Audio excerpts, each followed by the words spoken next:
Hey guys, it's Reagan, and today I'm going to be talking about my movie review for Avengers Infinity War. So, this is going to be filled with spoilers, but before I go into spoilers, I'm just going to give you a general consensus of what I thought of the movie, and it will be spoiler free for like 30 seconds. So, you'll be safe for now if you haven't seen it. So first I want to say that I really did love this movie. I thought that the Russo brothers did a really good job of seaming all of these characters together. The plot lines went very well together. It was just very enjoyable. I thought the writing was very good. I loved so many lines. I actually have a Tumblr post, I'll link that below, with all my favorite lines in the movie, and it's just so good. And I saw it Thursday night and I saw it Friday night, so I kind of saw it the opening night for the really big nerds and the opening night for the general public who keeps forgetting that the opening night is actually Thursday. I love to hear the audience reactions because it was a crazy wild ride. So yeah, there's that spoiler-free section. Now, I'm gonna go into spoilers. So if you have not seen this movie, stop watching this video right now, okay? I've warned you. Now, I'm about to go off the deep end, and it's gonna get dark real quick. So, the first thing I noticed, when I was watching the movie, I was like, oh my god, the Marvel logo came up and the music was ominous. And then it was the distress call from the Asgards, and I was like, this is gonna be crazy, this is gonna be wild. That already kind of set you in a mode, which I thought was a really good tactic. Asgardian people were just dead. It was so depressing.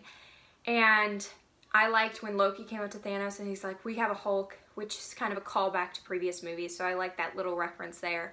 And then Loki not allowing Thanos to just kind of kill Thor, his brother, because he still loved Thor. And we just came off of Ragnarok, and Thor and Loki's relationship was on good terms, really, and I enjoyed that bit of it.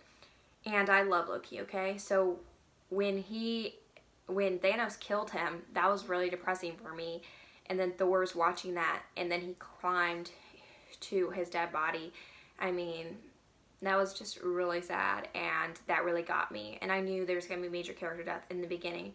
And Loki's death is one of the ones that I'm pretty sure that I have hope that they'll bring Loki back, but I think this may be the end of Loki. And that makes me very sad because I love him as a character. Then on a lighter note, we go to Earth, and the Hulk just kind of, Banner just coming smashing in and be like, Thanos is coming. I like that section of it. Also, I love seeing Spider-Man, obviously Peter Parker and his Spidey sense. That was amazing, of course, because in Homecoming there wasn't too much of Spidey sense, but it has been 2 years since Homecoming, really, so he looked older, and I'm just really excited for the next Spider-Man movie. So, and every moment Spider-Man was on the screen, I loved it because he's obviously my favorite. That first fight scene between Doctor Strange and Iron Man and the Hulk, Banner basically, and Spider-Man, that was great. I love that because there were so many great lines like, you're embarrassing me in front of the wizard, and get lost, Squidward. Some of the best lines were in that, and I really enjoyed it. So just kind of seeing that was a good fight, and I love that little bit of it. I like seeing Spider-Man get his Iron Spider suit. That was great to see, and him just being like, you said to save the wizard, and then they all kind of stow away in space in this real big, as Tony said it, a donut. So that's great. But then you go, and it goes to Scotland, and you're like, okay, whatever.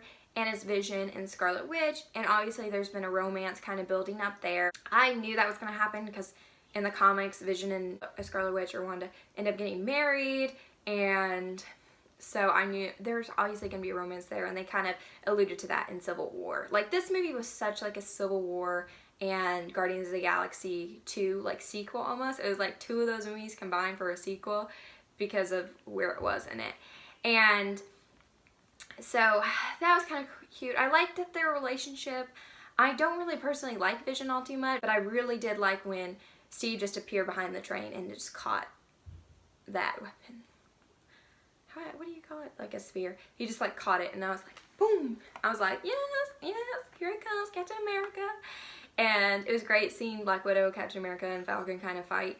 And I have to be honest with you, this kind of plot line with Vision was my least favorite out of the whole plot lines in Infinity War, because I don't know. I just felt like it was kind of boring, and I love Captain America, and I love Black Widow, and I love Falcon, and they're great. I think that in Civil War, their characters like were really great, and so maybe that's why I had higher hopes and expectations for them, because in this movie all they did was really fight. There was less dialogue between them. There was less stuff just going on, and that whole plot line, it was like, compared to the other ones, like those guys don't talk when they fight very much, and everyone else like all the time is constant like chattering when they fight and make it humorous. So that's why that plot line was my least favorite out of the plot lines. Then when Thor just like lands on the Guardian ship and they're like, wipers, wipers, that was hilarious. I personally love that whole scene where we've seen it in a TV spot where Thor is just meets the Guardians and they're like, he is not a dude, you're a dude, he's a man.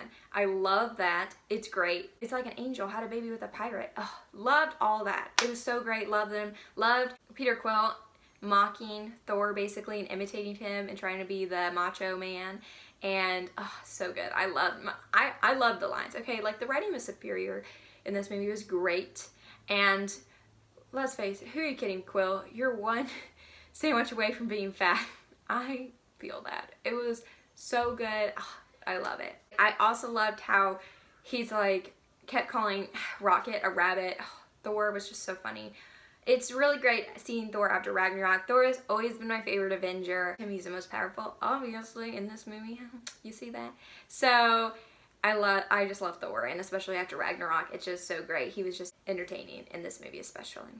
Going back to Iron Man and Doctor Strange and Spider-Man up in space, I really got to me when Peter said, you can't be friendly neighborhood Spider-Man if there is no neighborhood. And I was like, oh, that's such a good line. That was so, I love that.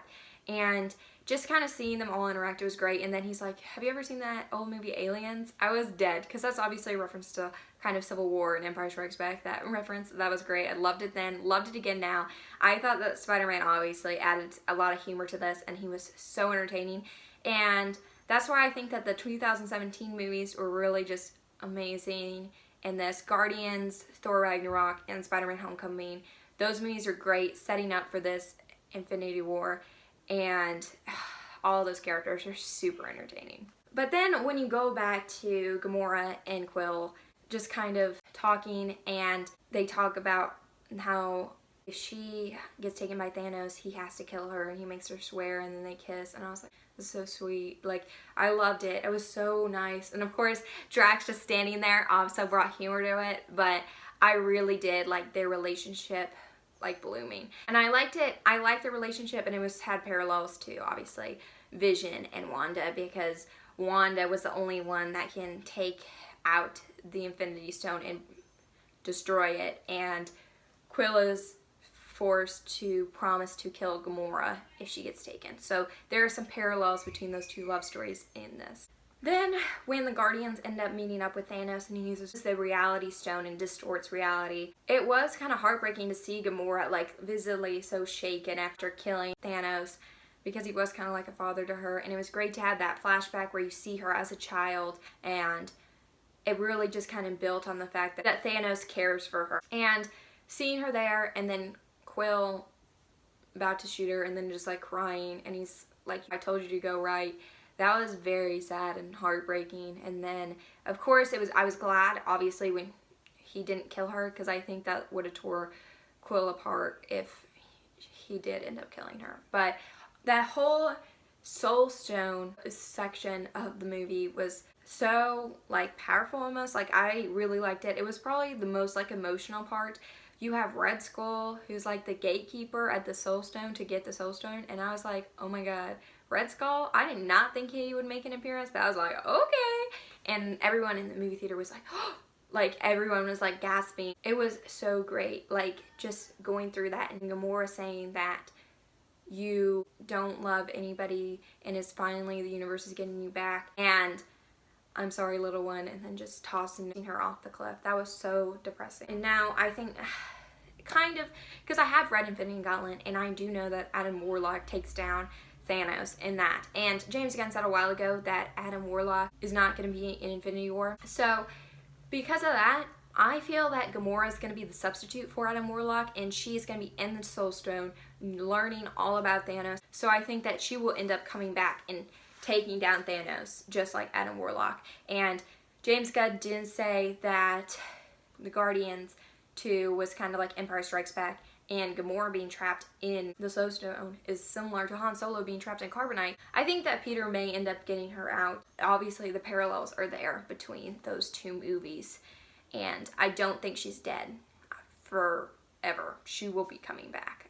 Another scene that I loved was when Star-Lord and the Guardians basically interacted with Doctor Strange, Tony, and Peter. They all kind of interacted and kind of fought, and they're like, who is Gamora? And I'll do you one better. Why is Gamora? All that part was pretty entertaining, and I love them together. And I really just like that, and kind of the macho man like banter that they had, and then talking about the plans. So that was great. And then like back on Earth, where they go up to Wakanda, and Suri's trying to fix Vision, and kind of told Banner, like, why didn't you just think of this? I love that. And I really loved, my favorite was Oki. I may be saying it wrong, but she was just so great. I loved her in every of it. Like, every line that she had was hilarious, basically. Like, she was my favorite character of that, like, storyline. I loved her in Black Panther, and she was a great general. So, like, seeing her in Infinity War was great, and it was great. Like, them, just everyone, like, kind of attacking Wakanda, and M'Baku was there, and it was great to see Wakanda again. And then when she's like, why was she up there all this time? Great. I love seeing the Scarlet Witch kind of take down and, you know, just be great, and it was so good. But my favorite little part, I think the most humorous section of it, was when Thor goes to get Stormbreaker, and it was great. Like, Thor was so entertaining, and Rocket and Groot. You understand Groot? Yes, they taught on Asgard. It was elective. Oh, so good. It was just hilarious. And I loved Thor literally taking the power of a star to forge the weapon. Like, it just shows how powerful Thor has become.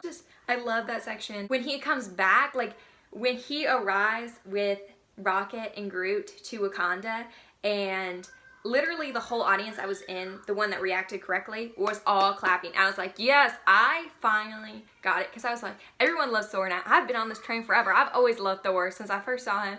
I was like, oh, Thor. Thor's my favorite, because I always like the people that are most powerful.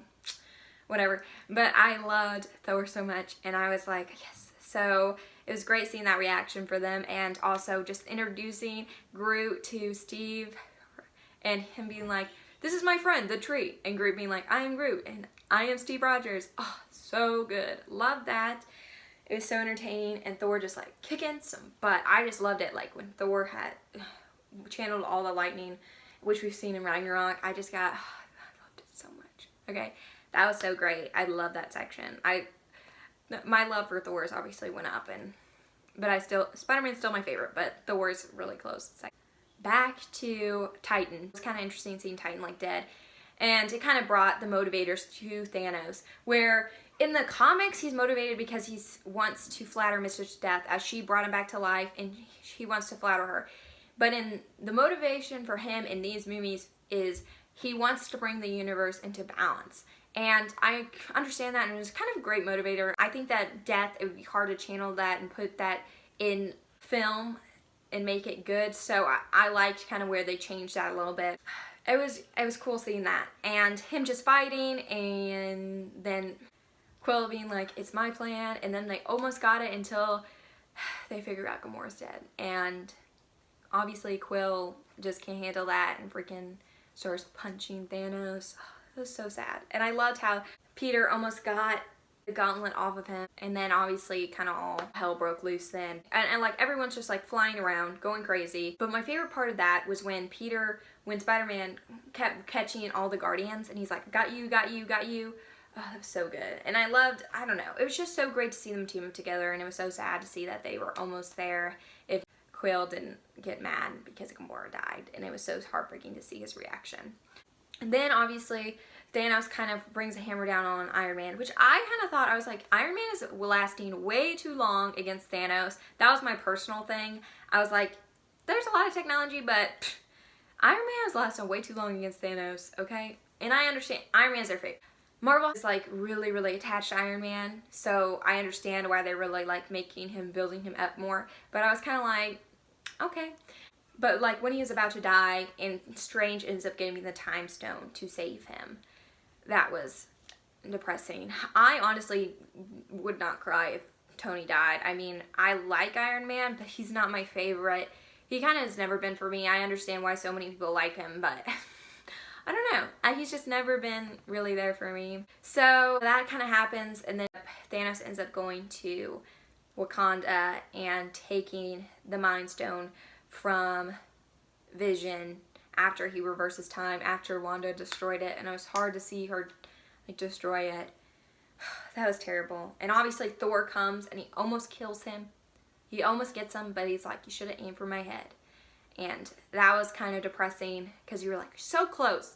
And then obviously he snapped his fingers and half of the world's population disappeared. So I knew that was going to happen because it is an Infinity Gauntlet. In Infinity Gauntlet, Thanos starts out with all of the gems, and he just automatically, that's the first thing that happens, is half of the population disappears.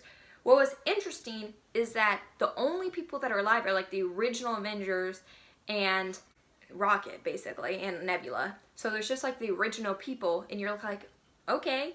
The crowd, when Black Panther and Spider-Man died, everyone was like, oh my god, oh my god. And I felt that.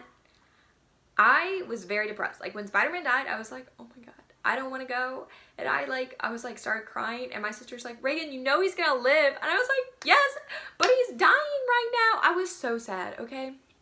That was just so depressing, okay? And I knew, but I kind of knew that was going to happen, but I thought that would keep Spider-Man and Black Panther alive to kind of have more of the fan favorites kind of there.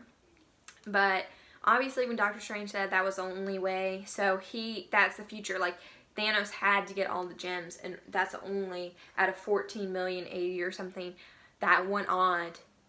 He had all of the stones.